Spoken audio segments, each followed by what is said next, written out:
കല്യാണത്തിൻ്റെ തലേ ദിവസം നമുക്കിവിടെ മധുരം വെപ്പ് എന്ന് പറയുന്നൊരു ഫംഗ്ഷൻ ഉണ്ടായിരുന്നു കേട്ടോ. അപ്പം ഞാനും മോളും കൂടെ പോയിട്ടുണ്ടായിരുന്നു. ഇത് പെൺകുട്ടിയുടെ പേര് നേഹ എന്നാണ്. അപ്പോൾ നമ്മുടെ വീട്ടിനടുത്തായിട്ട് അതൊക്കെ കഴിഞ്ഞ് ഞാൻ വീട്ടിൽ വന്നപ്പോഴത്തേക്കും അനിയൻ വീഡിയോ കോൾ ചെയ്തിട്ടുണ്ടായിരുന്നു. അവനോട് കുറച്ച് നേരം സംസാരിച്ചു.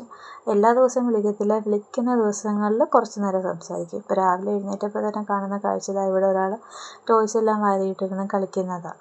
11:30യുടെ കല്യാണത്തിന് റെഡിയായി ഇറങ്ങിയപ്പോൾ തന്നെ നല്ല ലേറ്റ് ആയിട്ടുണ്ടായിരുന്നു. അതുകൊണ്ട് തന്നെ ഇവിടെ നിന്ന് ആളുകൾക്ക് പോകാൻ വേണ്ടി അറേഞ്ച് ചെയ്തിട്ടുള്ള ബസ് നമുക്ക് കിട്ടിയില്ല. അങ്ങനെ ഞാനും അമ്മയും പിള്ളേരും കൂടെ ഒരു ഓട്ടോയിലാണ് പോയത്. ഇടയ്ക്ക് വെച്ച് വിളിച്ച് ചോദിച്ചിട്ടുണ്ടായിരുന്നു കല്യാണം തുടങ്ങിയോ എന്ന് ചോദിച്ചപ്പം തുടങ്ങി എന്ന് അറിഞ്ഞു. അതുകൊണ്ട് പിന്നെ എന്തായാലും പതുക്കെയല്ലേ പോകാൻ പറ്റത്തുള്ളൂ. അങ്ങനെ പിന്നെ നമ്മളവിടെ ചെന്നപ്പോഴത്തേക്കും കാഴ്ചവെപ്പിൻ്റെ സമയമായിട്ടുണ്ടായിരുന്നു.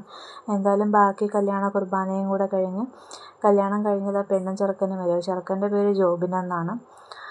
ചെറുക്കൻ്റെ നാട് ഇവിടെ തന്നെ, പോർട്ടുഗൽ തന്നെയാണ്.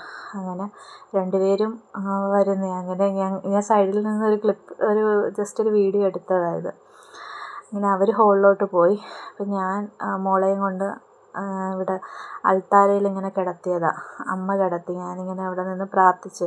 കാരണം മോൾ പ്രഗ്നൻ്റ് ആയിരുന്നപ്പോഴത്തേക്ക് ഒരുപാട് കോംപ്ലിക്കേഷൻ ഉണ്ടായിരുന്നല്ലോ. അപ്പം ഞാനിങ്ങനെ കാണിക്ക മാതാവിൻ്റെ അടുത്ത് ഇങ്ങനെ വെക്കാമെന്നുള്ള നേർച്ചയുണ്ടായിരുന്നു. അങ്ങനെ അത് അൾത്താരയിൽ കിടത്തിയപ്പോൾ അവൾക്ക് ഭയങ്കര സന്തോഷമായിരുന്നു. ഇങ്ങനെ മേളിൽ ലൈറ്റും കാര്യങ്ങളും പള്ളിയുടെ ഇതൊക്കെ അങ്ങ് നോക്കുന്നുണ്ടായിരുന്നു.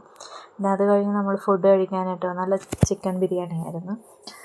എസ്തമ്മത് ഐസ്ക്രീം കഴിക്കുന്നതാണ്. ഇത് രണ്ടാമത്തെ ഐസ്ക്രീമാണ് കേട്ടോ. ആദ്യം എൻ്റെ കൂടെ വന്നൊരു ഐസ്ക്രീം എടുത്ത്, പിന്നെ ഇത് അവിടെ ആരോ കൊണ്ട് കൊടുത്തൊരു ഐസ്ക്രീമാണ്. പിന്നെ അതൊക്കെ കഴിഞ്ഞ് ഒരു ഓട്ടോ പിടിച്ച് പിന്നെയും നേരെ വീട്ടിൽ വന്ന് റെസ്റ്റ് എടുത്തു.